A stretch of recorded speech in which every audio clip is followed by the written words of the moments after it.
Okay, good evening. I guess we can call it evening by 5:30. If you look outside, it definitely looks like evening. I'm trying to pretend that's not happening, that it's not getting darker earlier, but it is happening.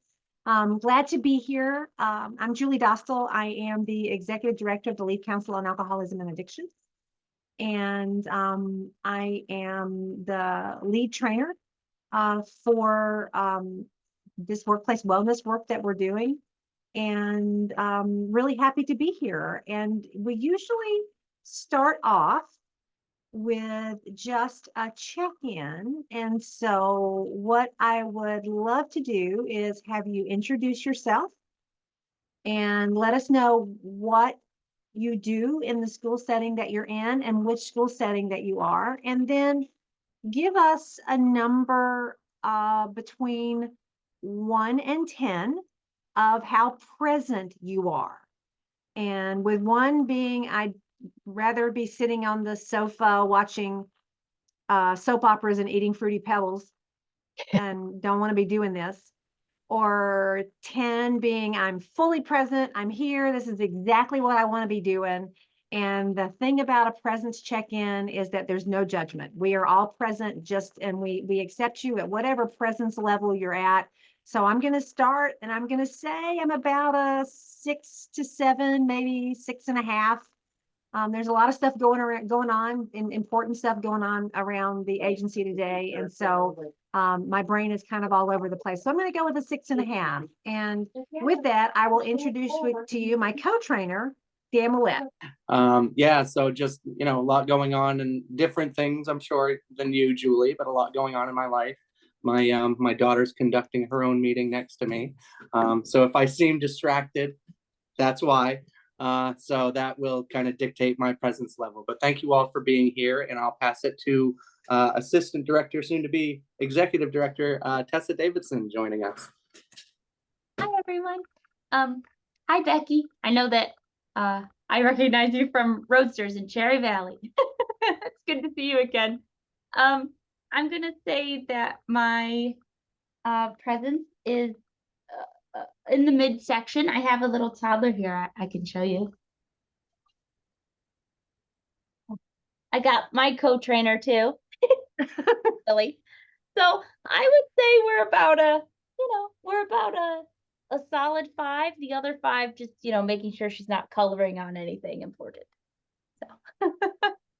Thank you. Okay, well, Becky, you got mentioned, so why don't you go next?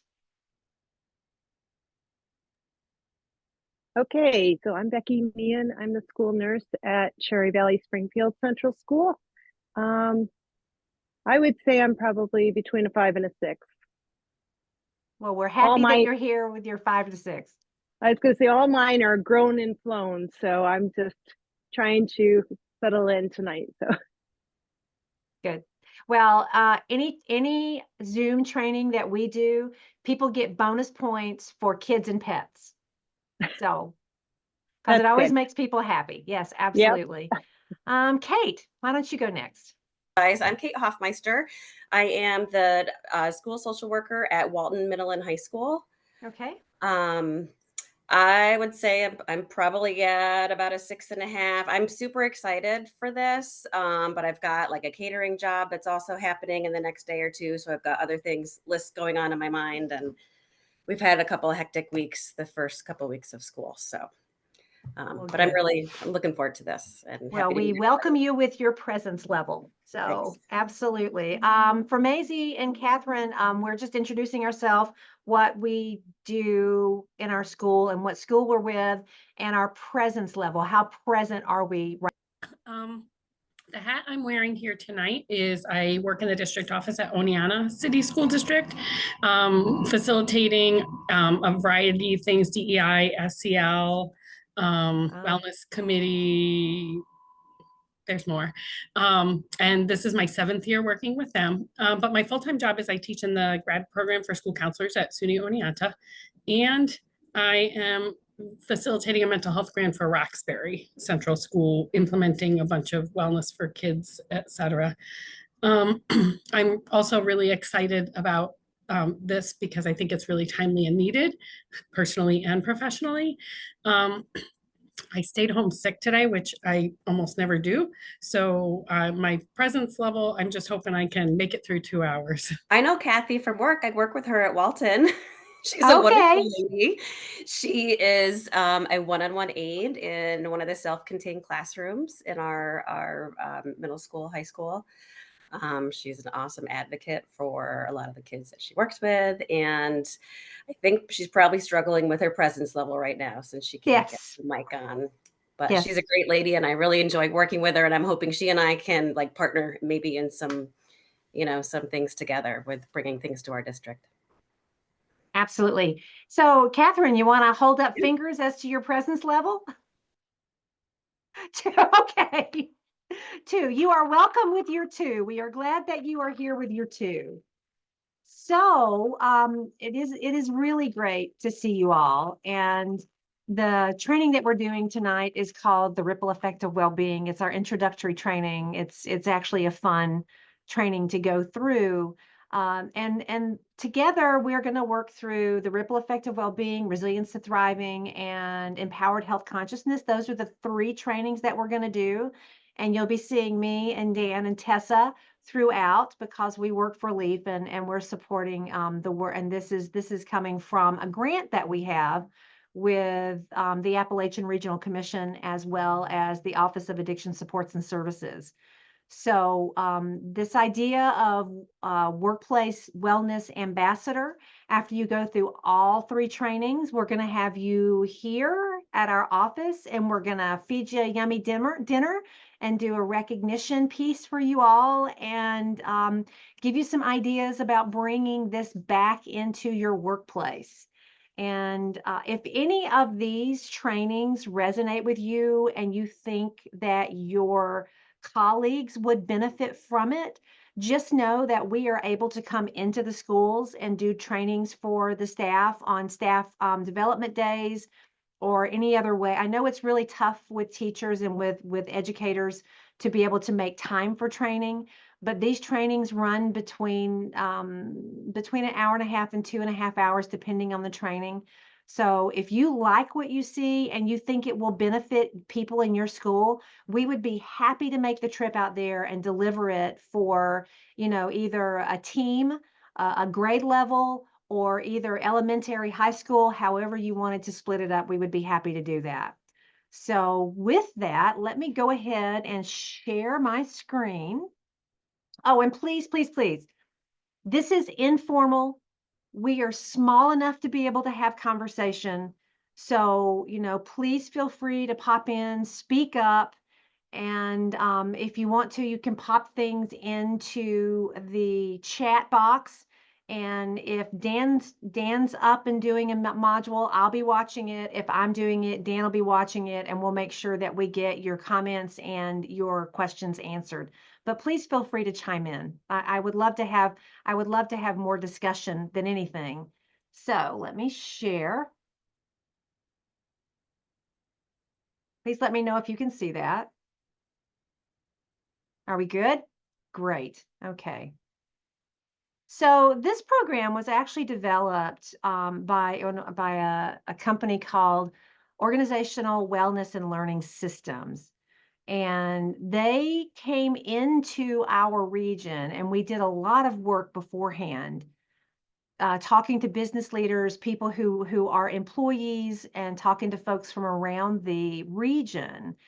And this work right here was developed specifically for workplaces, and it's adapted specifically for workplaces in Central New York, especially those of us, especially rural Central New York. And because we have specific issues. And so we're going to just jump right in. And to let you know, we're going to have 6 modules. We're going to go through them right through.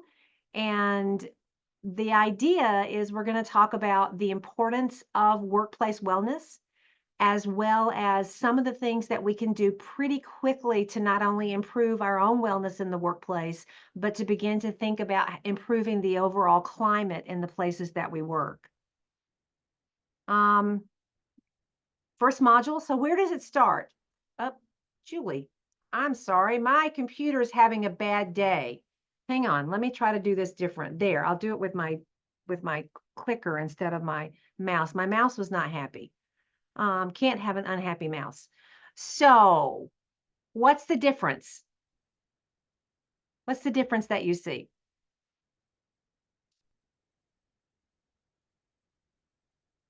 Anyone? We. We. So, illness is I, and wellness is we. And that is really the foundation of this work, that when you are in a workplace, it is always about the we, right?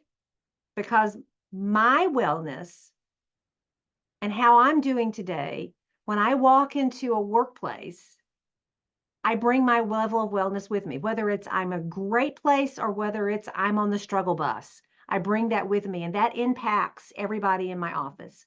Even if I'm trying super hard to disguise it, like I'm feeling awful and I try super hard to disguise it, people know your well-being, whether you're feeling great today or whether you're on the struggle bus, also bumps into me and to everybody else in the workplace.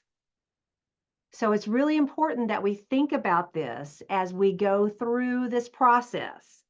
And with that, I'm going to stop with that little brief introduction there and ask you to take just a few minutes. Dan, could you please put the link to the pre-survey? Thank you. So you've had the preview. Now, if you don't mind doing the survey. So the ripple effect of well-being, as I talked about, my well-being bumps into you, your well-being bumps into me. And in the workplace, that is really important because regardless of how we feel, other people notice, even if we're trying really hard for them not to notice, right? I mean, you can tell when people are having a bad day, even if they're not telling you they're having a bad day. And even if you ask and they still say they're not having a bad day, you know that it's a tough time. So where does the ripple effect start? Does it start with you? Does it start with me? Or does it start in your team, in your overall workplace, or in your community? And actually, the answer is yes. The answer is yes, because my well-being impacts you, your well-being impacts me. If the workplace isn't healthy or is healthy, that impacts me. Or even walking down the street of my community, if the community is healthy and thriving, it impacts me. Or if the community is not doing well, it impacts me. So all of this well-being bumps into each other all the way through. So if you wouldn't mind, take your workbook.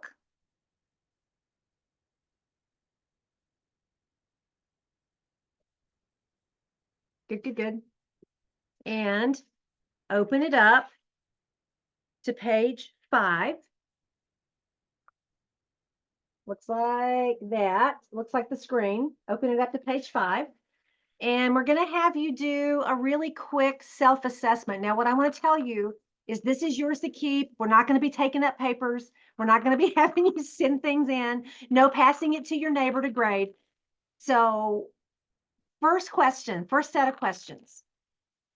This is your own personal assessment. All things considered, I have positive feelings about my life on a scale of 1 to 5, with 1 being strongly disagree and 5 being strongly agree. All things considered, I have positive things about my life. The next question, I have others in my life that care and support me.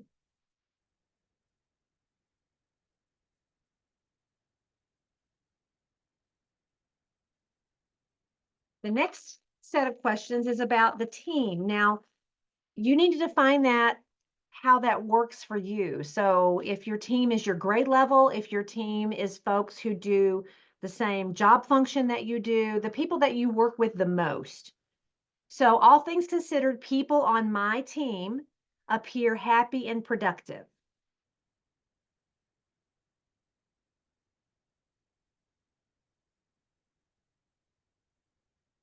And the next one is people on my team get along and support each other.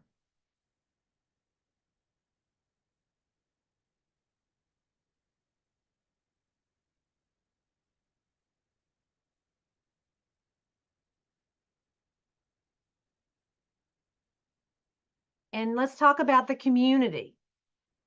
My workplace contributes to the health and success of those we serve.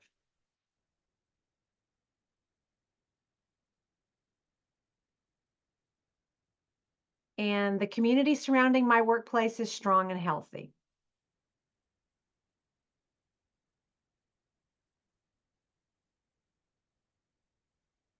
So if you wouldn't mind, in the chat box, type in one of those domains that you saw strength in.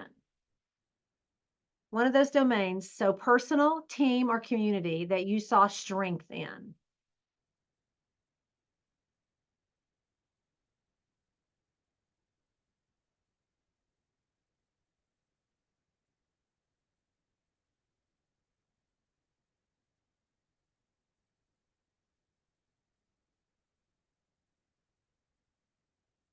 Okay.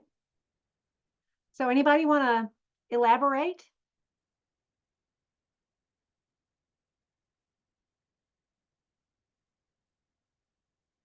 And Kathy, if you want to elaborate, you can type in the chat box. Anybody else want to say why personal? You both picked, all of you either picked team or personal. Becky, you I'll go. unmute. Go ahead. Yeah. I've worked really, really hard since COVID to develop my own personal coping skills so that I can be effective as the school nurse at school. So I've done a lot of personal work in, I get up early enough in the morning to meditate first, do my exercise, hydrate, pack healthy meals. And when I'm at work, identify areas and people that I can talk to if I need to bring the best of me to work and then again at home. So and it's been very effective. Good. Thank you. Thank you for that. Kate, I saw that you unmuted. Did you have something you wanted to add? I just was going to say ditto. But I mean, Becky put it really well. COVID was, also a springboard for me to really focus in more on my own self-care. And I'm relatively new to my team at school, so I feel like I'm still getting a handle on kind of where we're at there. But just, I think I'm bringing more to the plate, certainly now that I'm focusing more on making sure that I take a lunch break every day, which I was not always good at. Imagine. Yeah. So I've been patting myself on the back this school year so far because I've been, Good. making that happen. So. Good. Awesome. Maisie, I saw that you unmuted. Did you want to add something? I selected team in part because you said we could define team for ourselves. And I Yes. thought about a particular team, a smaller team that I work with very closely on a regular basis, where we have a longstanding, very deep and respectful work relationship. And we're all working like in step towards the same thing. But I would say on the flip side of that, I left my job in February and chose these jobs that I'm working now. And I only chose to work with people who I felt that about. Gotcha. Absolutely. All right. Thank you. Thank you very much. So a little bit about the science, why we do this workplace wellness and it's because and why we talk about the ripple effect. And so the science tells us that one of the best predictors of personal health and well-being, that personal domain, is feeling supported, connected, and belonging. So when one or more of those factors are present in someone's life, they are more likely to have personal health and well-being. And this is really important, especially when we think about the people around us. So we think about the people who don't display or don't show or don't have personal health and well-being, a high level of it. And we think about our young people, our students, and you think about, are they supported? Are they connected? Do they feel like they belong? Mostly we answer that question no. And that's when they struggle with personal health and well-being. The next one is, what is the best predictor of team well-being and productivity? Here's what the science tells us. Having coworkers and supervisors who communicate well and support each other. They're crucial. I mean, if we were to do a poll and ask, like, what is the number one problem in the place that you work, it would not be uncommon for that to be communication. So when coworkers and supervisors communicate well and support each other, the team is more likely to have a higher level of well-being and productivity. And finally, what is a predictor of a healthy work culture? So I'm talking about the entire culture of the entire organization. And that is making a contribution to customers and community, plus supporting the community. So for you, your customer, so to speak, is the students. And so making a contribution to the students and supporting the community, this piece is what we call purpose.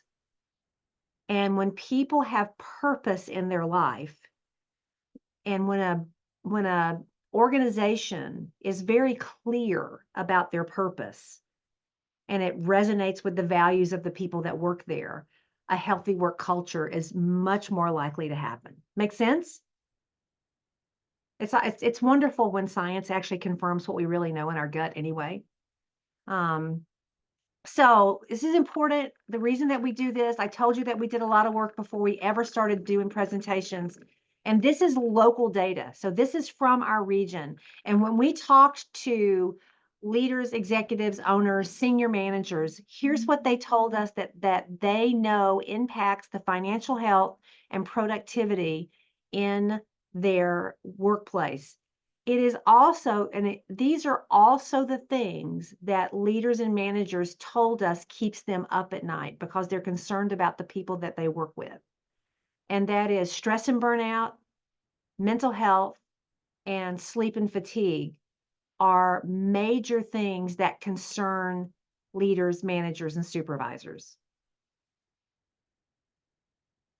And it also impacts the economy, believe it or not. Guess what? Workplace wellness is economic development.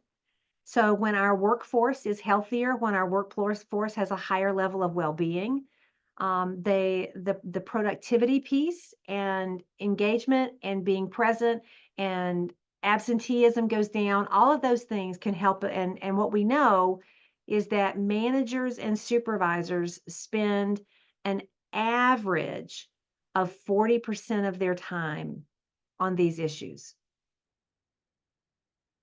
It's a big deal, and it costs businesses, it costs schools, it costs taxpayers a lot of dollars. So really quick, take a look at this. And since we're small, we can all share.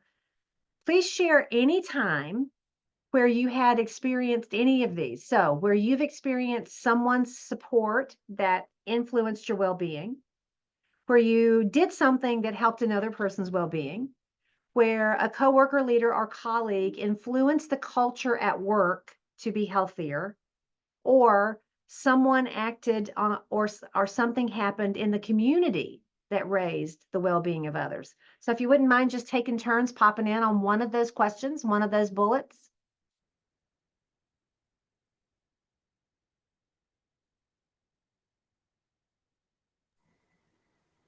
I can jump in. Jump I in. think Thank one you. example from our high school, I work with both the middle school and the high school, but our high school principal last year started just a new habit in our weekly, or excuse me, our monthly faculty meetings, that he is sharing at least 2 like success stories that he's kind of looking for, or and looking for other teachers, staff to share, and just like taking time during a staff meeting to celebrate those positive things. That's great. It's a good example. I can go Maisie? next. Mine's Yeah. actually an AB because it was reciprocal.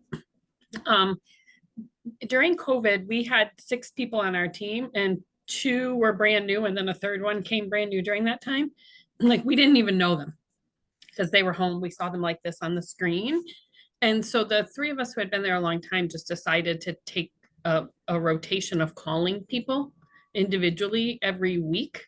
And like we took turns and everybody got these calls. And then we did like a group team call, and it was meant to help them, but it was tremendously helpful, I think, to those of us who had been there. Our thinking was, oh, we have to make sure they know us and connect with us and want to stay. But it ended up being great for us as well. And we continued like a version of that afterwards. I love that. Cool. Good. Becky, you got anything?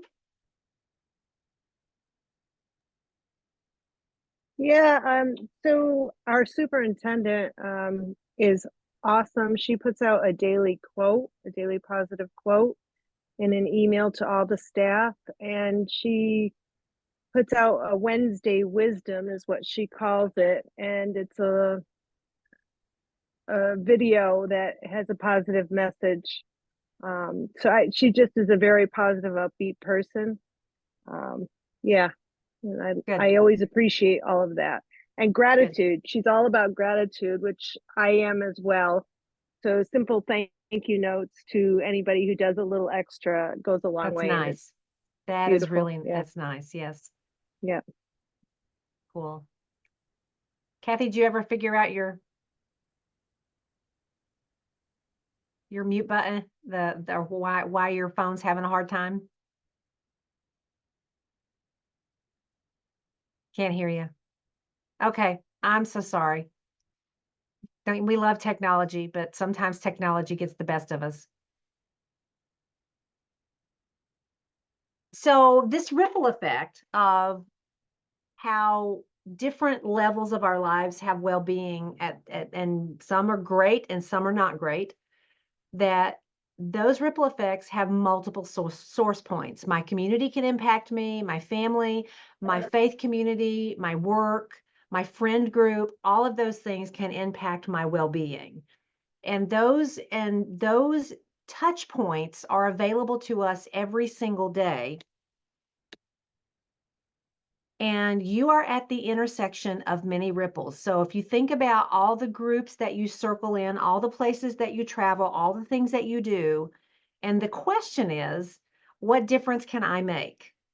Now, it's important that we don't walk away from this thinking it's all my responsibility. Also, are there some things that we can do to put that positive ripple out into the lake, so to speak? And so there are some ways, and we're going to talk about these throughout this training, is ways to participate. So living according to our values. Dan's going to do a really quick little fun values exercise. Finding the positive in stress.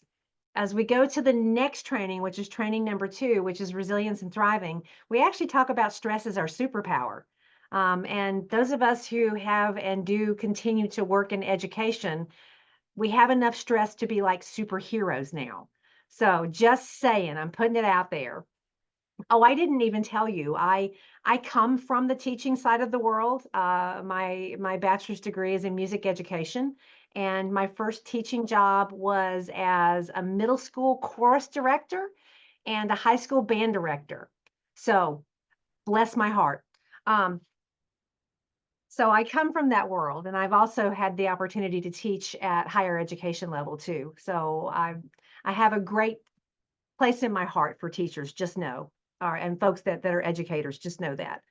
So be calm for others is another way that we can bring a ripple effect, show confidence in others. We can do that, make healthy diet and exercise choices, be a team player, say no to poor habits such as misusing alcohol or overworking or not sleeping enough, and really listening. And at the end, we're going to talk about really listening.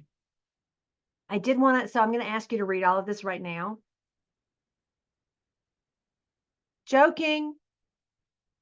I did want to let you know that at the back of your workbook, there is a page that looks exactly like that you can take, and there are 150 ways to build social capital.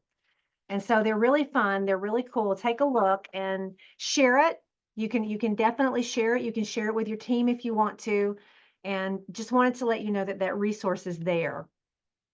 So just really quick, if you wouldn't mind typing into the chat, are there any of these ways, and which way would it be that you can choose to make a ripple effect this week? Just pop it in the chat.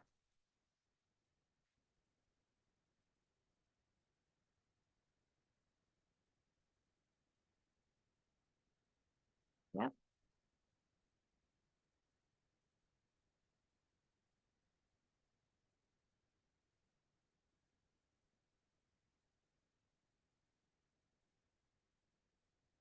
We've got a theme.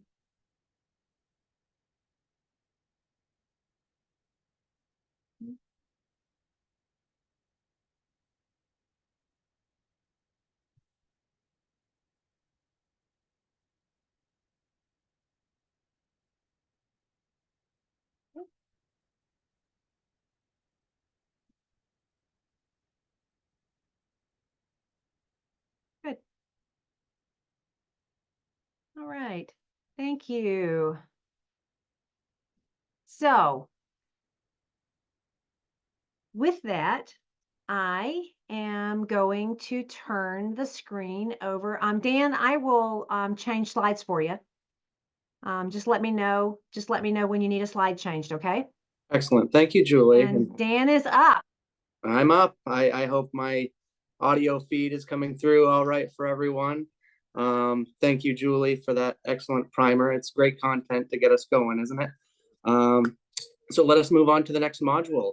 What matters most? Sharing values. It's more of an subjective approach, if you will. What matters most to you? So moving forward, let's see. Let's please turn to page 7 in our workbooks on display here. The slide that we see. That's what the page looks like. And let's read the objective. Anyone like to read that for me?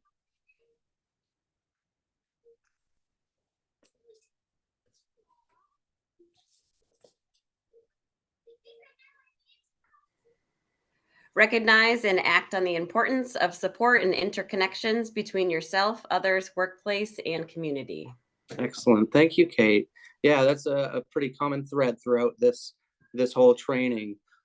So here there are 4 steps to this exercise. We'll go through them together one step at a time. So step 1, we're gonna take a look at the grid that we see on that slide there. And write down 3 values that are most important to you in your life. What matters most to you? If there is a value that you have that is not listed here, feel free to write it in.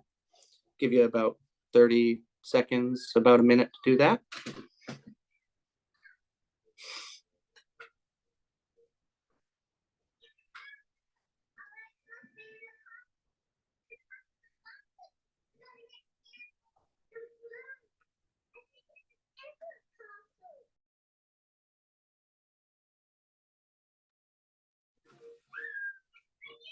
I just realized you might hear a little bit of Bluey in the background, so apologies. But yeah, so let's, would anyone like to share what their value is that they've identified on this list, on this grid, or not on the grid? I have listed family, honesty, and humanity. Excellent. Thank you, Becky. Yeah.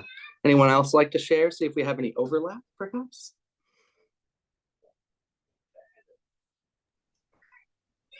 I chose family, determination, and commitment. Excellent. Family is usually a common thread. Anyone else? I included the thought of family under the humanity and connectedness. So that I was like, I can't forget my family, but I'm, I think just humanness overall, service and resilience. Excellent. Thank you. Thank you for sharing. I kind of lean on that humanity myself as kind of a cheat, all-encompassing kind of thing, right? Yeah, we're thinking similarly. Erin or Amy rather shared perspective, resilience, and spirituality. Thank you for sharing. That's great. Yeah, let's move forward. So, step 2.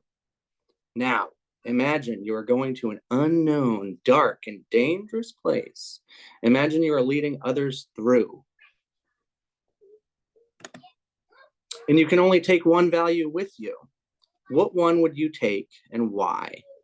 This value can be one you identified among the 3 that you chose, or you can revise and choose a different one altogether.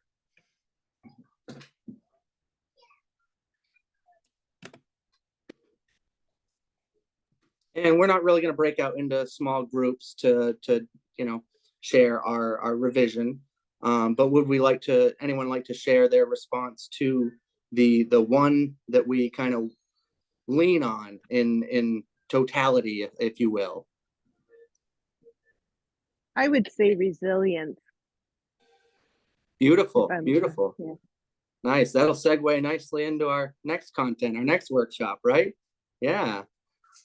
Anybody else?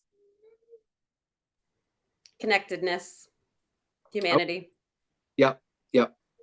Again, that's the one I lean on. That's kind of my cheat, it's all in there. If you're not exercising all of these upon the grid, then are you truly in touch with your humanity, kind of thing. So yeah, thank you for sharing. Anybody else?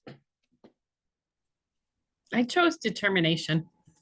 Nice. Here, if we're gonna go to a dark place, I better be ready to keep pushing. Gotta persevere. That's right. Yeah, for sure. Thank you. And Catherine, oh, go ahead, please. I usually, and I tend to land on the same ones, but it's spirituality, teamwork, and creativity. And my cheat catch-all is spirituality, because nearly everything that I do comes from my spirituality. And if I'm going into a dark place, you better believe I'm going to ask God to go with me. So that's kind of where my catch-all is. Thank you, Julie. Thank you so much. Does anyone like to elaborate on why they chose this particular value? Are there other values, again, not listed, that maybe came up for you?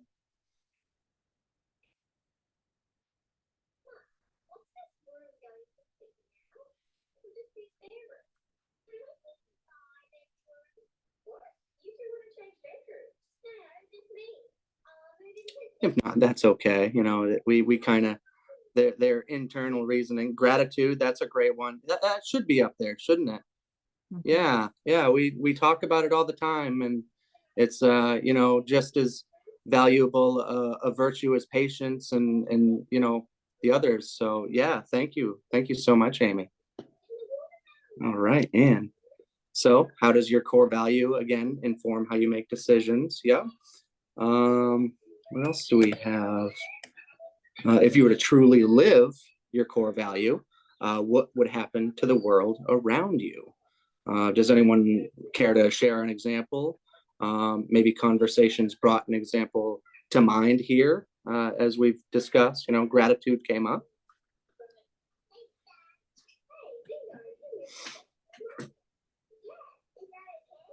So as a school nurse, gratitude is a good one. So I had an aide who assisted me with a toddler who was incontinent the other day. And I have so many teachers who in that level of care of students will not touch a student or assist a student who is incontinent. And this aide went above and beyond.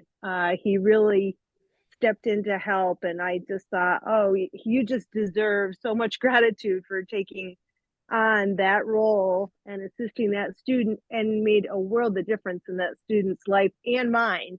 When I really was too busy to give the student the attention that they needed, he was there.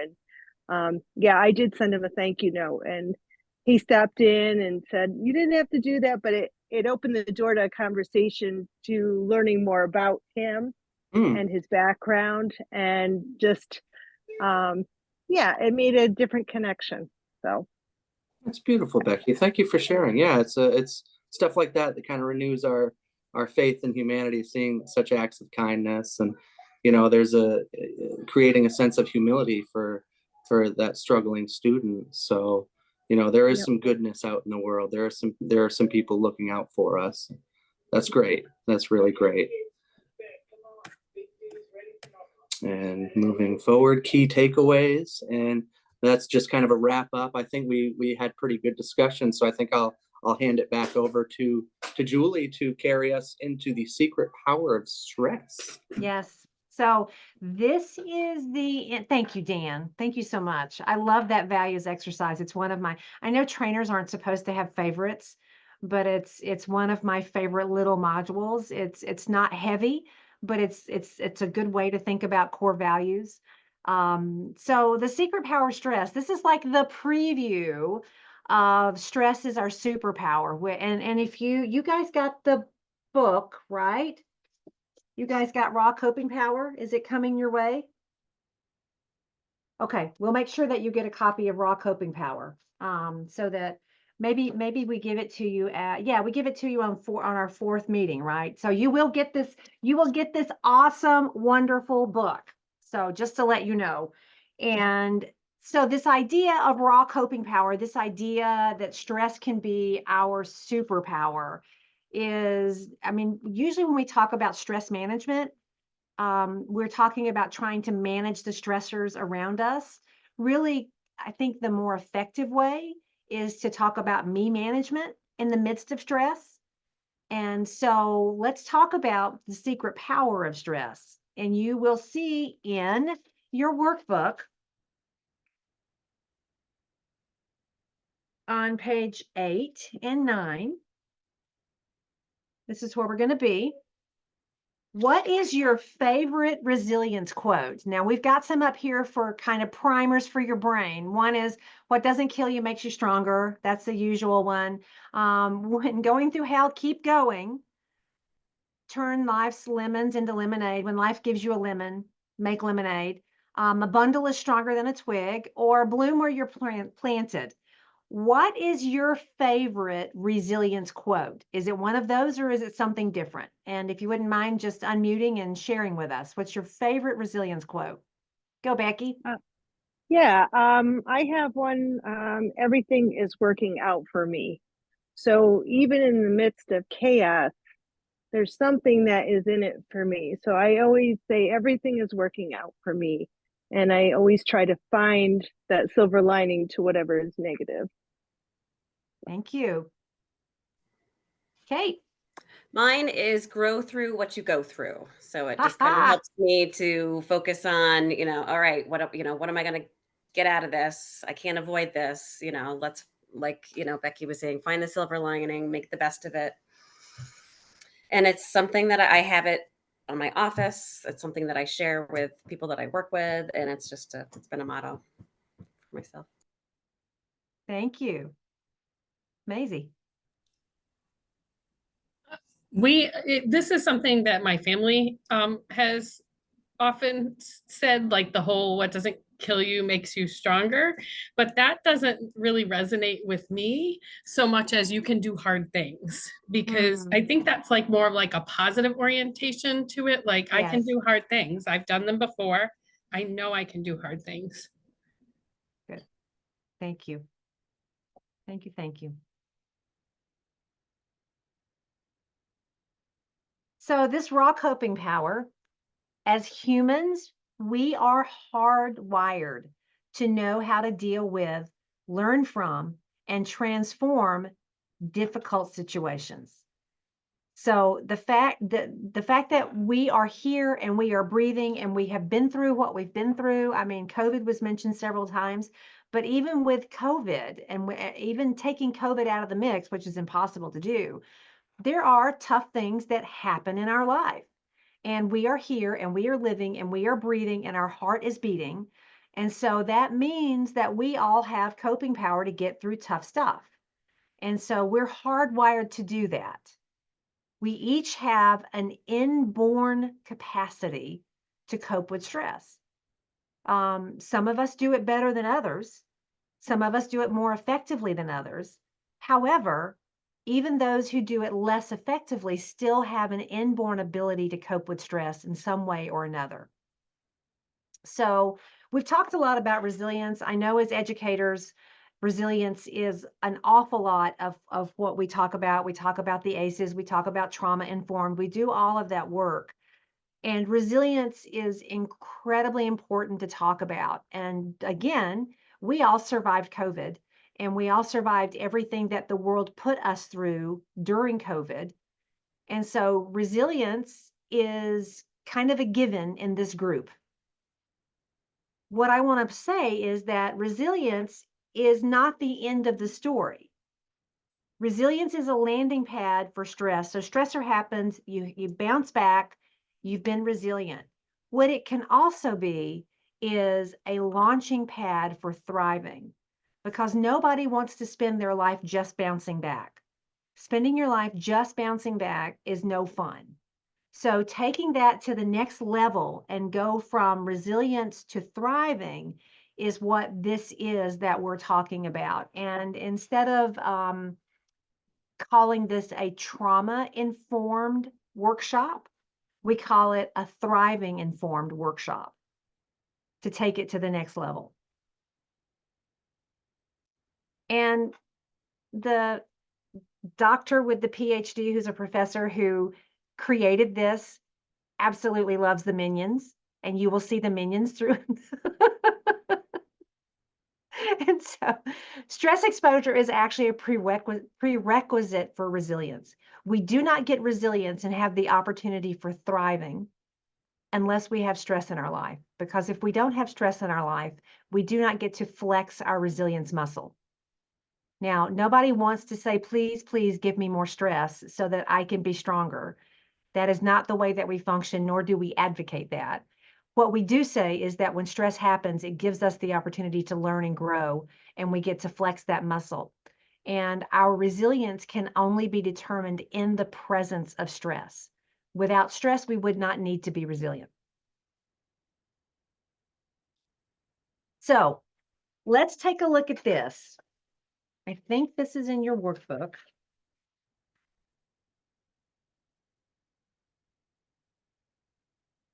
Yes, it's on the middle of page 8. These are. So what I'd like for you to do is look at the middle of page 8 and check any of these that you agree with generally.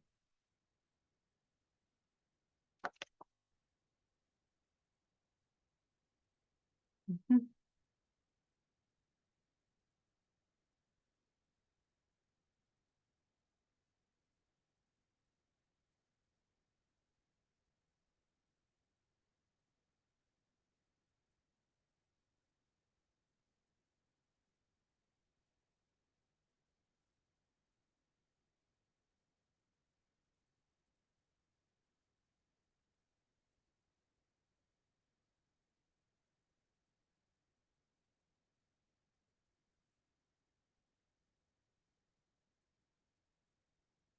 Okay. Oh, you're still working. I see your head's down. I'll wait. Good. All right. Just by show of hands, how many of you picked more than one? Yep, absolutely. Okay, so it's important when we look at this level, whether I'm struggling, adapting, thriving, we don't stay in one place all day, every day. We don't stay in one place all week, every week, or month, or year. As being human, what we do is we find ourselves in different places at different parts of the day. Now, here's the other thing. Be aware of your feelings about your ratings. How many of you judged yourself for what you picked? I see some smiles. I see lips curling. I'm not making eye contact with anybody. Yeah, I mean, I'm an overachiever. I own it.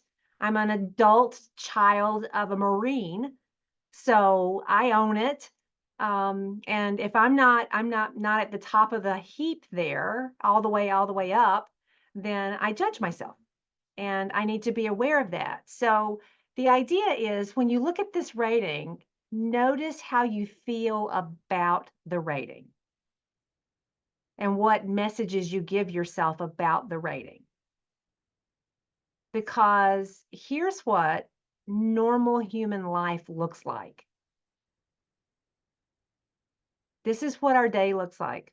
We can be struggling, we can be having unhealthy coping, adapting, healthy coping. All of those things can be happening during the day, and that's absolutely normal. What we really want to look at, though, is where do we tend to live on that scale? Like if a bad things happen, where are we? If a great things happen, where are we? But where do we tend to settle in on that scale? And just take a look at that. And again, try really hard to take a look at that without the judgment from yourself. So be aware of your feelings. However you feel, just acknowledge it. And then notice how you see yourself, your life, that it's just where you are right now. And one of the great things about beginning to understand that stress management is really about me management and managing myself in the midst of stress is that I tend to be more effective at it when I'm not judging myself for where I am. I mean, today's been a struggle bus day. I'll be honest with you. It's been a struggle bus day. And I am really grateful for having done this material enough to know that if it's a struggle bus day, I just own it and and I begin to put in tools and strategies to work toward a different place. And then if we're not judging ourselves for where we are, we have the ability to be present and to accept ourselves for wherever we are on that scale. The world does not give us that message. This is not a message that we get generally, that we can be present. So here's the way this looks. This is on in your workbook, that if you think about the level of well-being and you think about time going across the bottom here, all of us tend to have, wait a minute, we have okay. All of us tend to have a baseline wherever we end up. So we're going to just put this imaginary baseline here and pretend that all of us exactly have a baseline in the middle, which is not the way humans function, but we're just going to pretend. So the level of well-being, and then the thing happens, whatever the thing is, stress, challenge, adversity. And regardless of where our baseline is, when that kind of thing happens, we all tend to take a dip. Everybody does. Now, what we do with that is a little bit different for everybody. And what we do with it is even a little bit different depending on what the stress, challenge, or adversity is. So we can take the dip and just say, whatever. I can't deal with this. I'm not going to deal with it. I'm just going to give in. We can say, okay, I'm going to struggle a little bit. I'm going to struggle and try to get back up to where I was. Or we can bounce back and work on some resilience, bounce up a little bit higher, learn a little bit more, evolve a little bit more from the stressor, whatever it was, and thrive. And finally, there's this opportunity to continue learning so that we flourish after a stressor. It potentiates us to move forward in our life, to learn, to feel more competent, to feel stronger. Does that make sense? And the idea is that wherever we are in this area over here, to not judge ourselves, because once we judge ourselves, guess what? We've got more stress. Because not only do we have the stressor, then we have the judgment about how we're handling the stressor. So it compounds.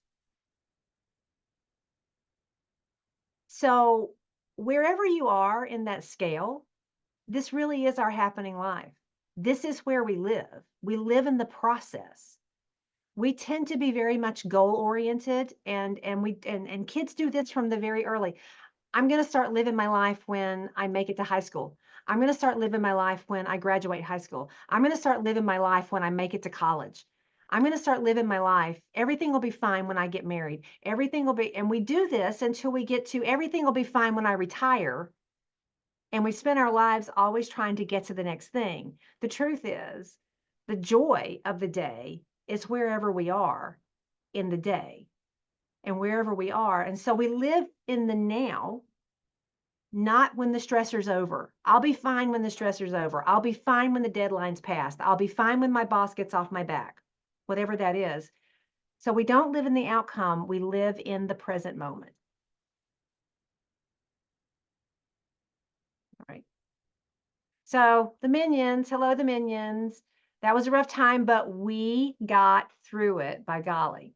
And remember the we, because if we're struggling, if we're coping, if we're having some unhealthy coping, we have we's around us. We have folks around us that we can talk.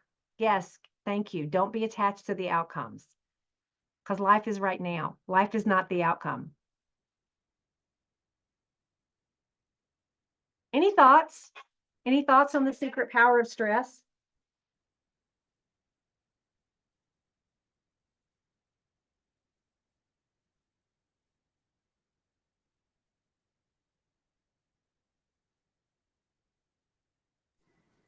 Not a complete thought, but just I like the idea of thinking about stress in a more positive way, instead of just something that is dreaded. And so it's kind of easier to wrap your mind around.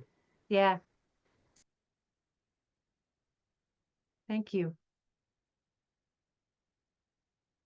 Dan, is that the QR code for Otsego County? That is those resources, yes. Okay, all right. So just wanted to let you know the QR code is a resource guide for Otsego County. So if stress is something, we always let people know that if stress is something that is impacting the quality of your life, then there are resources in our community that can support you in coping with stress more effectively to improve the quality of your life. And we encourage anyone who needs that resource to please reach out. And this is the Otsego County list of resources. I'm not a scientist, and I might get this wrong, but I always like the analogy that diamonds are formed from stress. Yeah. And I think that that's, that good things can come out of it.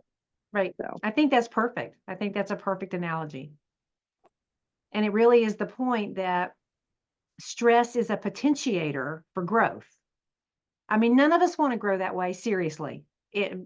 And also, we're never going to live a life that doesn't have stress in it. And so the reality is, if we have to manage ourselves in the midst of stress, we may as well consider doing it effectively.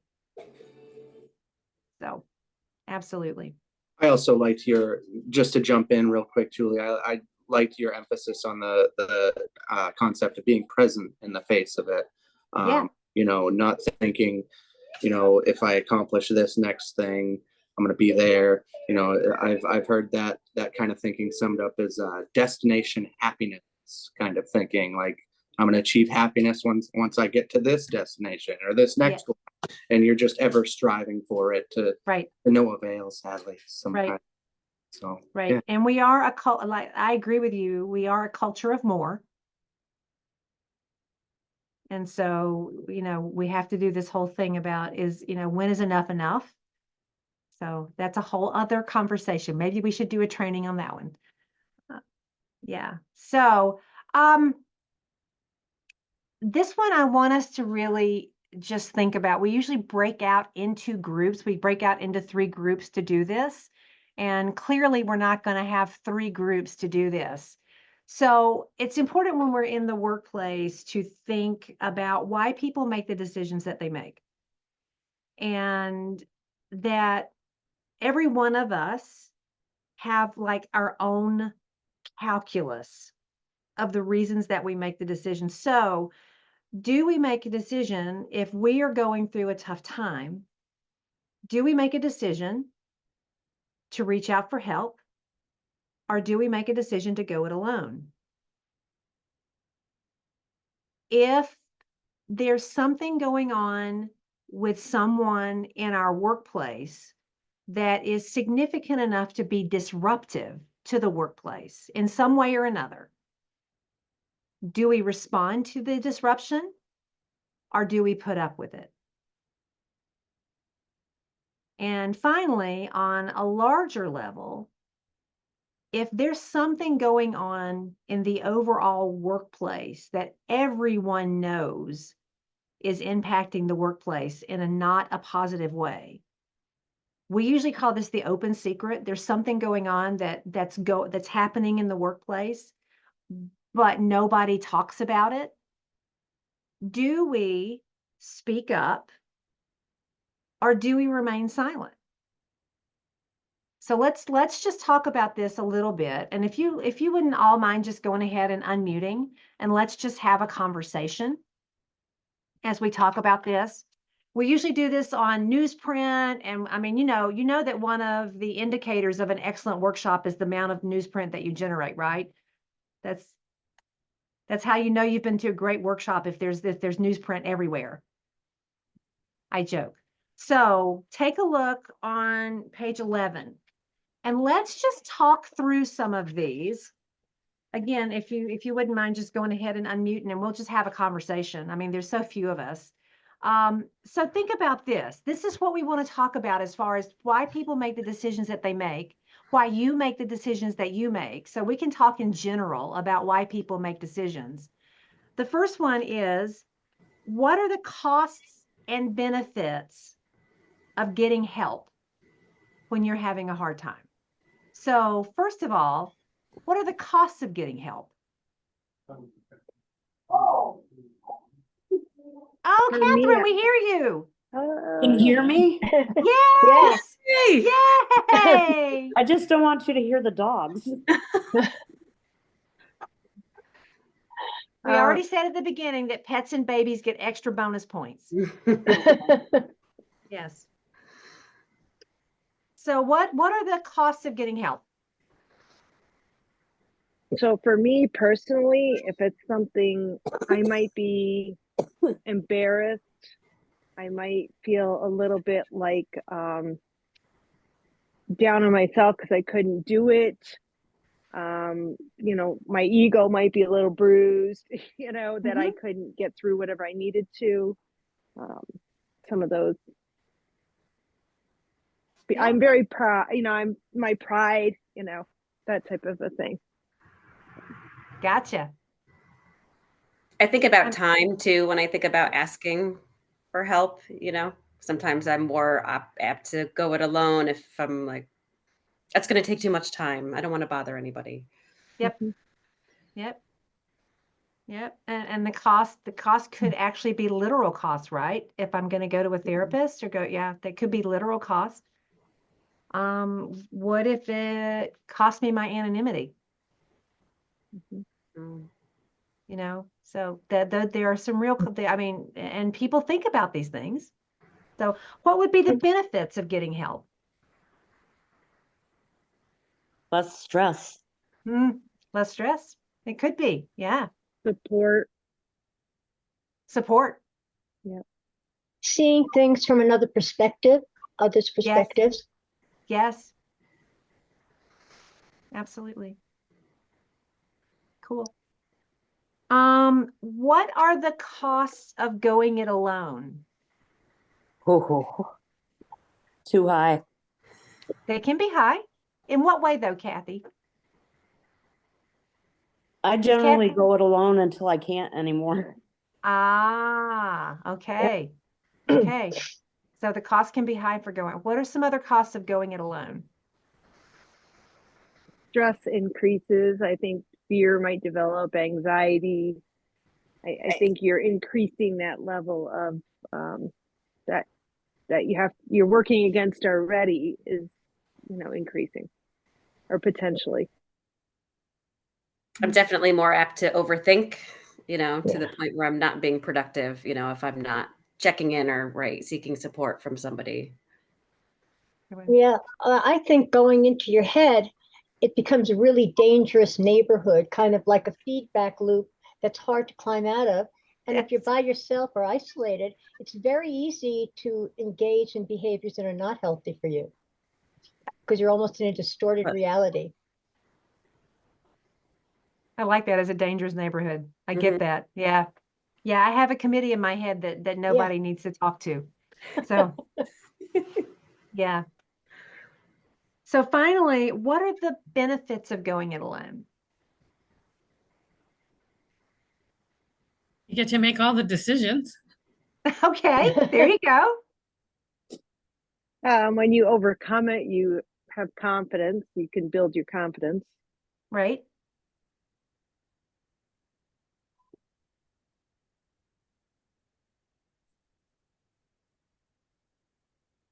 It's tough because I typically don't do so well when I try to go it alone. So yeah, I Yeah. can't come up with a lot of benefits. Right. And another benefit may be that I don't have to tell anybody else my stuff. Right? Keep your life private. Yeah. Right. Yeah. Right. So the whole point of this cost benefit exercise is, especially when we're in a workplace, and especially those of us who work in a helping profession like all of us do, we tend to want to strongly encourage people to get help, to go get support. And the truth is, people have their own calculus for why they do things and why they don't. And the idea in the workplace is that why we do things or why we don't is important to respect that. So just kind of throw that out there, people, and there is no wrong answer to this, as long as people are getting better. If people are getting better with whatever's going on, then whatever they're doing is effective. There are ways that people can choose that can be ineffective, and hopefully we could help steer somebody in a more effective way. So the next one, just quick talk on when a coworker is of a concern or acting out in a way that is disruptive to the work environment. Let's just look at tolerate, because sometimes we think that might be what can happen a lot in a workplace. So what are the costs of tolerating? Things could escalate. They can. I'm very resentful and angry. Yeah, coworkers can become if there is a person in the organization or people in the organization that are causing disruption, there can be a lot of resentment if leadership is not taking care of that. Bad morale. Bad morale. Yeah. Okay. Just the stress of waiting for it to happen. Oh, you know it's coming, right? All right. Yeah. Yeah. And then finally, if go we ahead. as providers in a school model certain behaviors, if we hold things in and people are acting out, we're just feeding them. We're Right. not really doing anything to intervene. I mean, we might not have to intervene at all. It might just be Right. having a conversation, but it just makes it more toxic, I think. Yeah, I hear you. Yeah. Right. So now, what are the benefits of tolerating?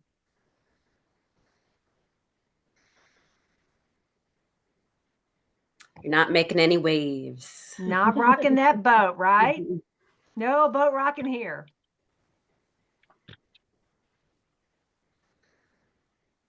I think depending on the level of what you're tolerating, you can give the other person space to maybe work through it themselves, depending on the Okay. level. Yeah. Right. Good. All right. So, it's 6:45. If you want to, you can go ahead and turn off your screens and take about a 5-minute stretch break, and we'll be back here at about 6:50.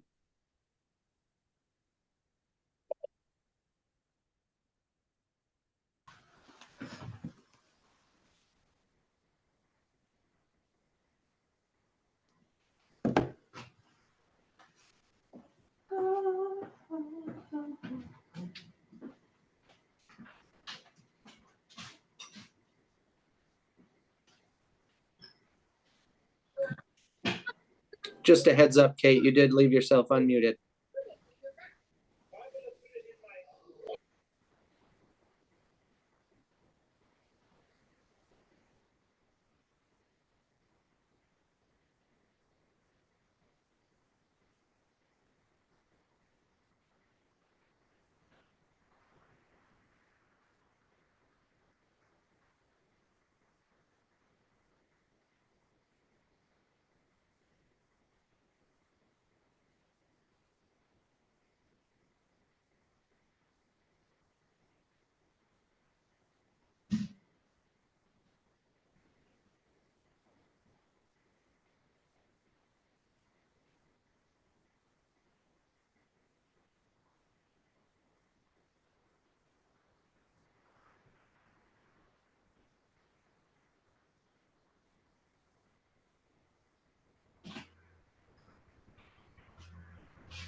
Amy, can you please make me a co-host so I can set up breakout rooms?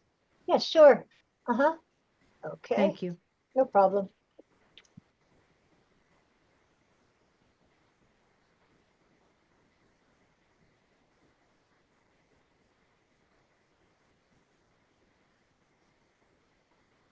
Where are you? Julie.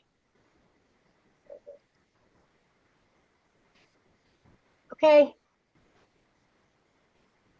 Done.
Okay, we all back?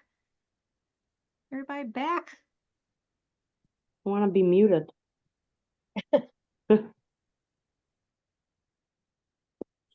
So not this Abby. next one, okay, everybody's here. Good, good.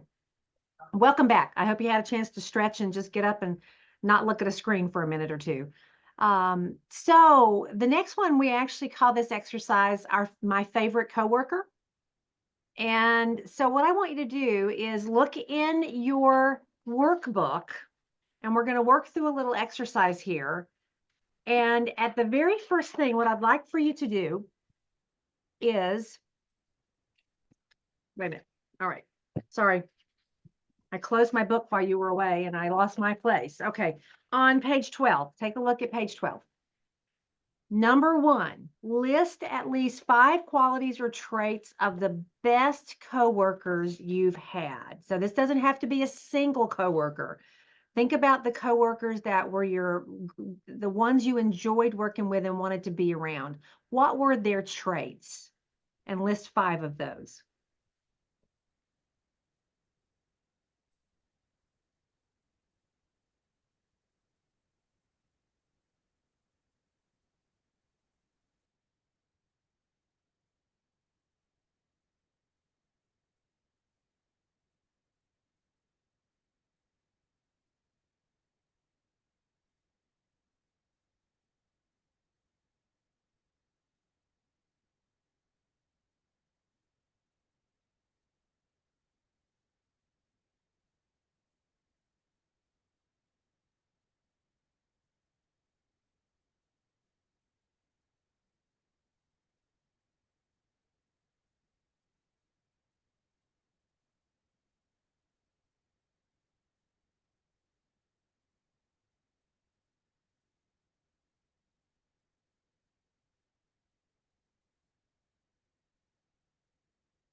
Now, the next section where it says step number 2, just take a look at those 5 C's of resilience and kind of some descriptions, and I'll give you just a minute to read those.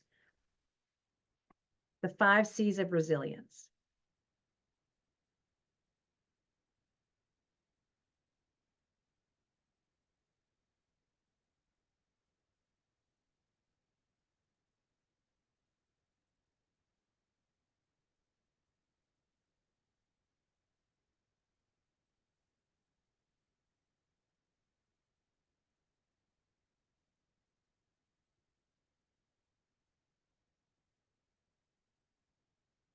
Now, look at those 5 qualities.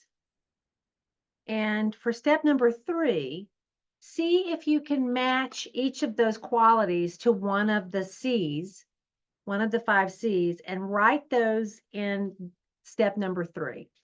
So if you've had someone who listened really well, compassion might be that C.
And finally, on step 4, well, not finally, but on step 4, identify people that you currently know you feel demonstrates one of the 5 C's. It can be anyone in your life, including a coworker, and you can list their names, or you can put their initials, whatever you want to, their first names. But go ahead and list 3 people that demonstrate one or more of those 5 Cs.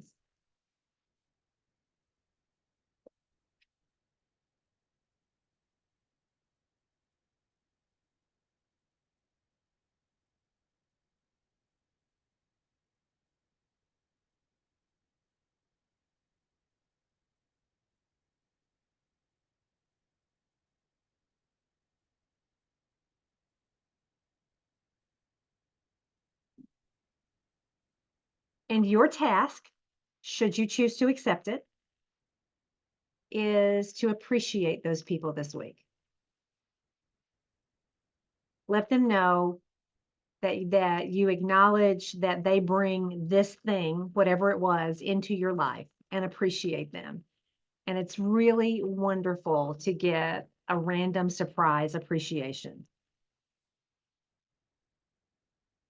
Now, the other piece of this, and when we do this with a larger group, is that to make up a good team, we need to know kind of who majors in what.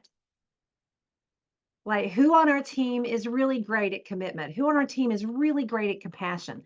Who on our team does community like nobody else? Because if we are struggling, then you will see on page 13, take a look. If you need some centering, you may need someone to help you calm down, relax, take a break. And if you know who that person is on your team, you can do that. If you need some commitment, I need someone to help me think through important decisions. Or community, I may need to spend time to connect with others. Who in your team is really good at connecting that can help you with that? Compassion, I need to stop being so hard on myself and others. Listen and show I care. You know what? Who would be the person that can help you have self-compassion? Who would be that person? And also confidence. I may need a self-esteem booster. I may need a cheerleader. We all need a cheerleader in our life. Who would be that person? So it's important for us to know on our team. And when I've done this with teams, we usually find that there's a nice smattering of everything. And that's what makes a well-rounded team. We can't all major in everything, nor are we expected to major in everything. But there can be a couple of things that we do really well. And it can make it actually a human connection part of our team that makes teams work well. All right. So again, resilience always involves a pivot point, a place where you're vulnerable before you bounce back. And this is important not only as an individual, it's important as a team. So think about it. If something terrible happens at school, and unfortunately, it happens more often than any of us would ever want for it to happen, whether it's staff related, whether it's student related, whether it's policy related, any of those things. And we have a well-rounded team with lots of those 5 Cs on the team, then we know that we have the ability to bounce back. We have to be vulnerable. We have the incident. We have the ability to bounce back. And as an individual, if I'm struggling and I know what it is that I need in my own life, I can look to a team member to help me bounce back. Each of those 5 Cs relates to the importance of knowing when it's time to reach out for support. And whether that support is with a team member or with a professional or with a family member or with a clergy member, then it's important for us to be able to recognize that. And again, that QR code is the support list. So what do you think? What do you think about doing some, if you ever had the opportunity to sit down with your team and identify team members who major in some of these, what do you think might happen?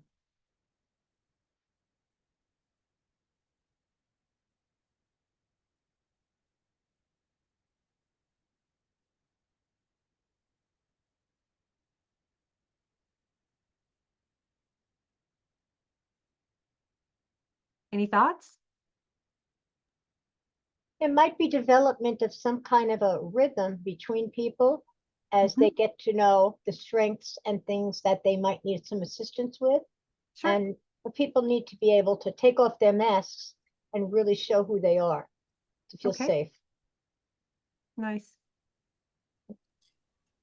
I would say in my experience, sometimes people don't know that they're the person that's good at something. Right? Yeah. Right? Right? And how cool would it be if we had the opportunity to tell people that we think they're good at one of those and that they bring that to our life. You bring that to my life. I appreciate that. So just another way to think about team and another way to think about well-rounded team and appreciating people. So we are at a half hour before the end. We're about exactly where we need to be.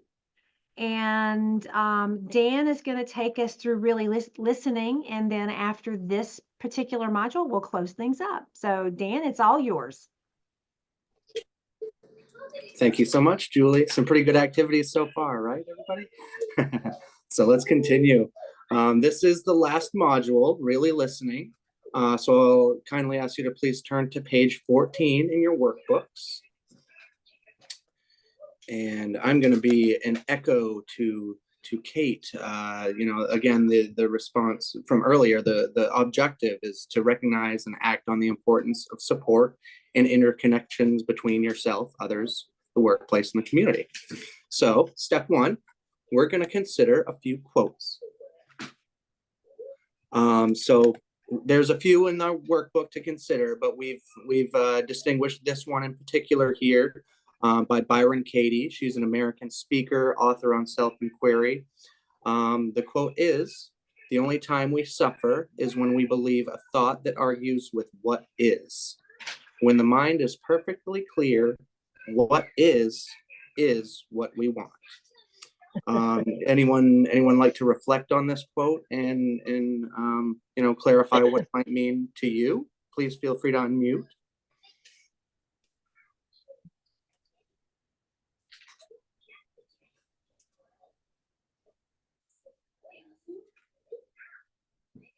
I mean, for me, it's like a let it be attitude. If you can sit with where you're at and be aware of things and don't feel that you have to run ahead because you don't know what the next right thing might be for you or other people, you get to just sit with it and accept where you are and what's going on. Very well put, Amy. Yeah. Just being with what is can certainly reduce, relieve some modicum of suffering. And also in tandem to that, having someone who listens to what is, and just making space for us in that regard can be very healing. In that space, we're giving that person the opportunity to talk about what is rather than what isn't, and we can talk it out clearly, and get that chatter that's in our minds. It weighs less heavily on us in that regard. So we'll move forward. We'll consider some more quotes here. Please, Julie.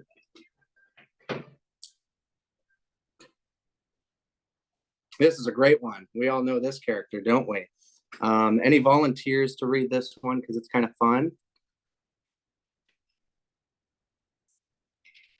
Sure. When you are a bear of very little brain and you think of things, you find sometimes that a thing which seemed very thingish inside you is quite different when it gets out into the open and has other people looking at it. Thank you so much, Becky. Yeah. So in a nutshell, really listening, it's a simple gift we can give to each other.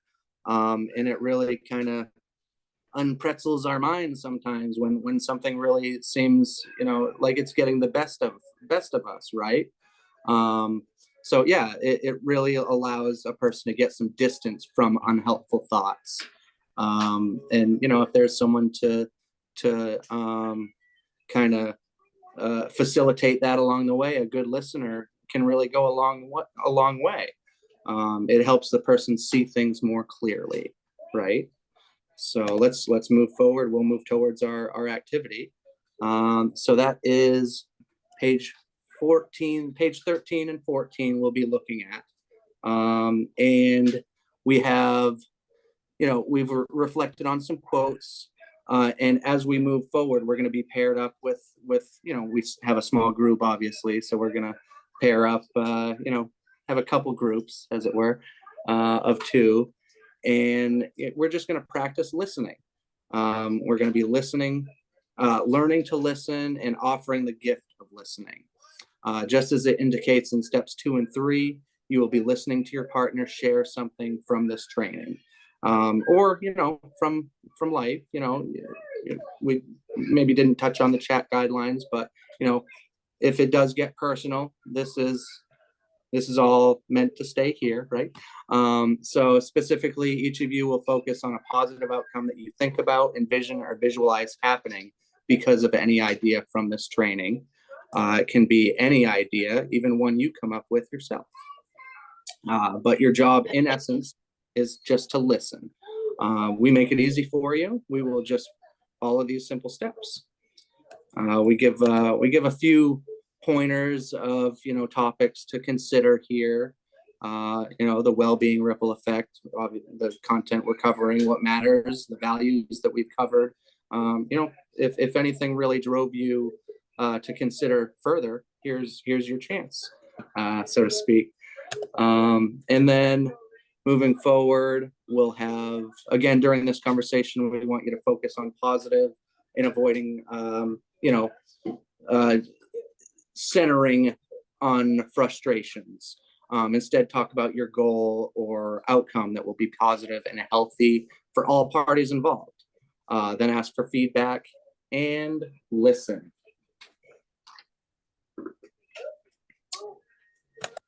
And I always try to point out, we're not trying to patronize, I guess, with this particular module, but we're kind of prone to some social blind spots. So we have the consideration of, are we really listening? Do's and don'ts. Obviously we're pretty akin to the do's of holding a conversation. Sometimes the don'ts flare up without our even knowing it. So, I, again, like to call them social blind spots. So let's be aware of those. But as we move forward, we'll each have about 4 minutes. We'll give you about 8 minutes total, and you'll share the time accordingly. Make sure you switch about halfway, and we'll come back and we'll discuss how it went. Does anyone have any questions before we move to I'm going to put you in breakout rooms in pairs so that you can each take turns really listening to the other person. All right, we will call you back. We will call you back at about 20 after-ish. Okay, here you go.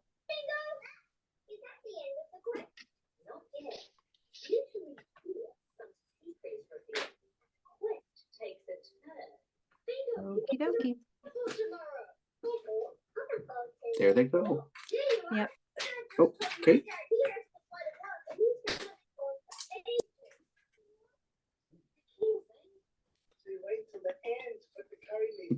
This is going to be perfect timing. I'm really grateful for that.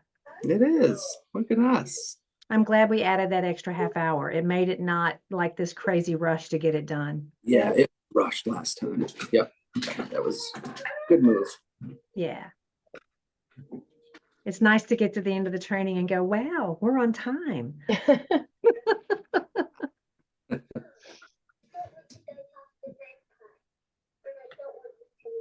Yeah, I think it's really nice that we were able to get, more.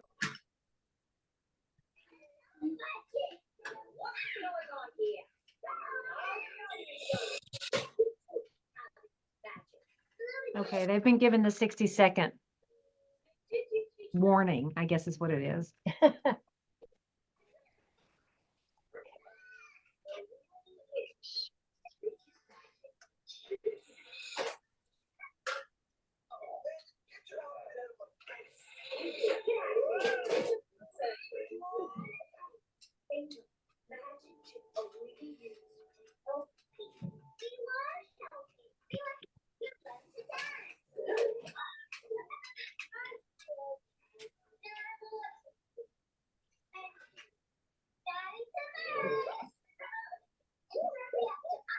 Dan, you may want to have her turn that down. It's pretty significant.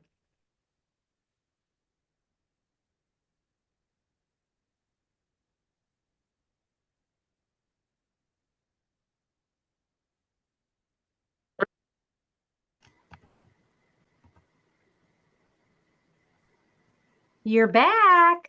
We're back. And I have Bluey in the background turned down. Sorry about that. So thank you for taking the time to do that. I have a few questions here. First off, how did it feel to really listen? Any thumbs up, any emoji reactions? You know, how did it feel? Yeah? All right, all right. What did you notice about your own being relaxed, calmed, or tuned in as a listener? Again, feel free to unmute and share.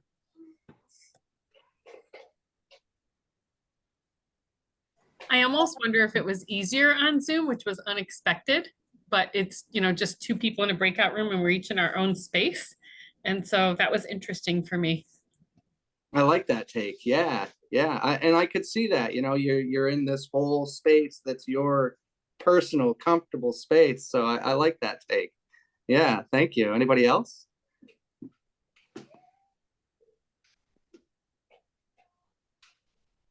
If not, that's okay. Oh, go ahead, please. I just was going to say, you know, one of the other positive things was just, you know, being able to connect with somebody and recognize you've got some, you know, goals in common, things that, you know, values that are important to you. I don't know, just more of a sense of community. Yeah, excellent, Kate. Thank you. Thank you. It's a great thing to derive. Yeah. You know, and just to emphasize, notice that listening, really listening, as it's entitled, it can actually calm you down and be a stress reduction tool in itself. And I think we realized that here in this. So did it feel good? How did it feel to be listened to? Did you enjoy it? I think we all do, right? Very human to be heard. Do you feel your partner did a good job? Everyone's partner did a fine job. Yeah, good, good. All right. So what did your partner do that made him, or well, her, I'm the only him here, be an effective listener?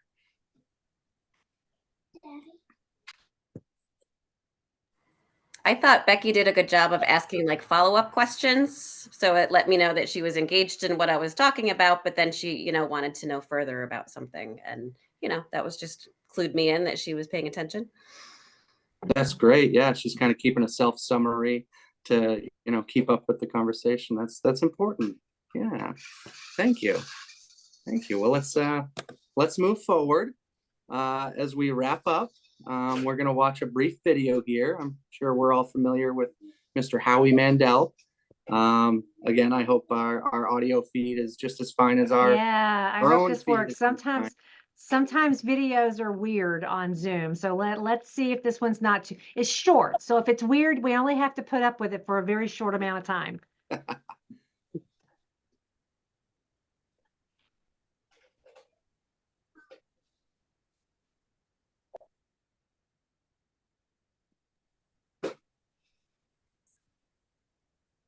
I'm not getting any audio myself, Julie. I don't know if anybody else is. There's no audio? Oh, darn. Okay. See. Let's see. Hang I on. wonder if it's a matter of share screen, like what happened with me the other day. Let me go to share. I knew there was something I was forgetting. That's all on me. Share screen options, advanced options. No, it's not there. Okay, let's see.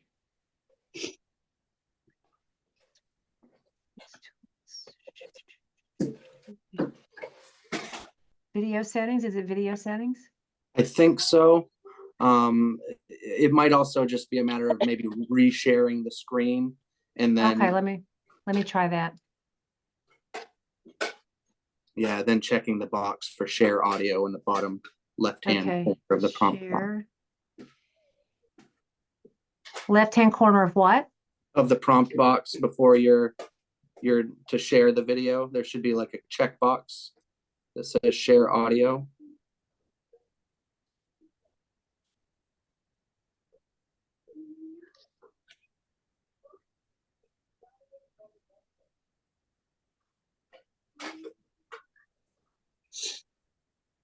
Thanks for bearing with us all.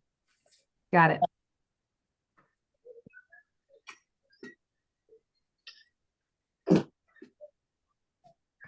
Darn it. I'm so sorry, y'all. I apologize 100%. For some reason, oh, you know what? Silly me. I closed PowerPoint. How awesome am I today? Yes, okay. These are advanced trainer skills. I'm just putting it out there. It's late. Yeah. Okay. Do, do, do, do, do.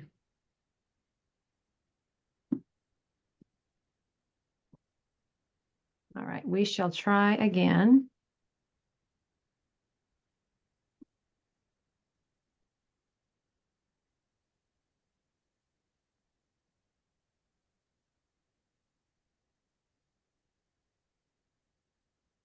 Let's see. Let's see.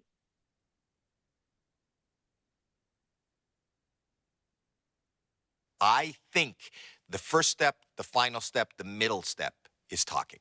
And every single You get day it? for me with OCD and anxiety and depression, I struggle. There isn't a day that goes by when I don't have a thought, when I don't have a little fight that is going on inside my head. And the panacea for me is talking. And whether it's talking with the person right beside me, going, I'm having a moment right now, or it's a loved one, or it's a friend, or it's a professional, like one of my, many doctors that are that help me get through it. It's talking, and there is nothing worse than being quiet. And I spent so many years, suffering quietly because in my mind I was the only one. In my mind, this is weird. In my mind, it's something you don't talk about. So the fact that I've learned to talk, the fact that I was forced to talk, the fact that I did talk, changed my life forever. And I think that if everybody talks, it'll change the world forever.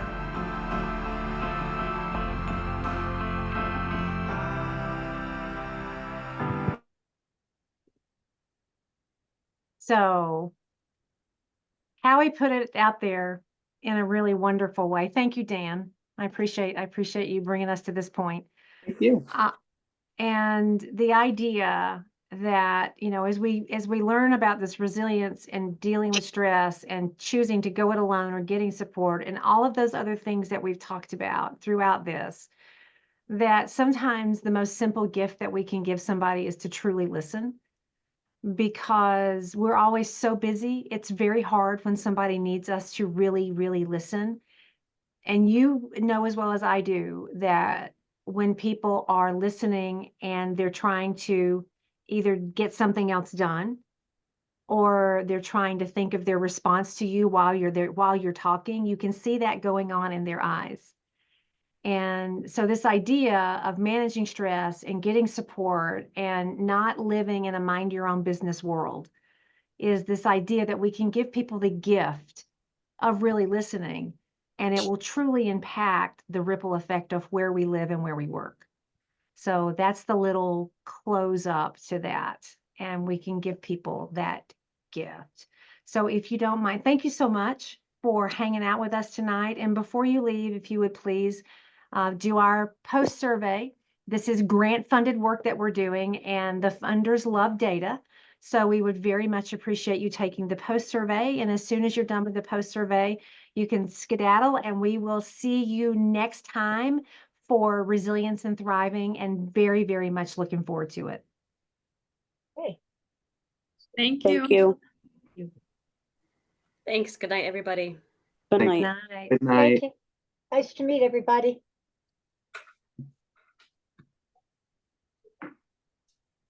Thank you. Good night. You too.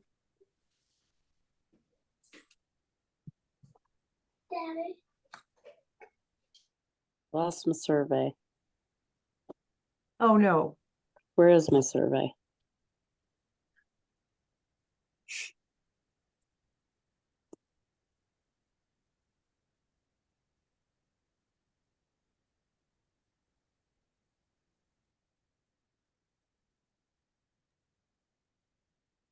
find it? Is it in the workbook? No, it's the link is in the chat.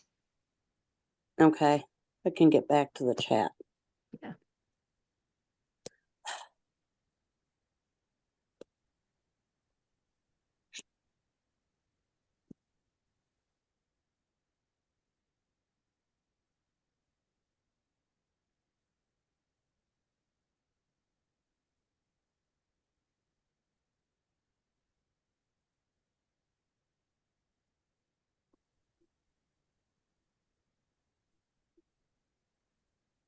Nope. No. All right, let's see. Okay, I'm there. You got it? Yep. Okay, good.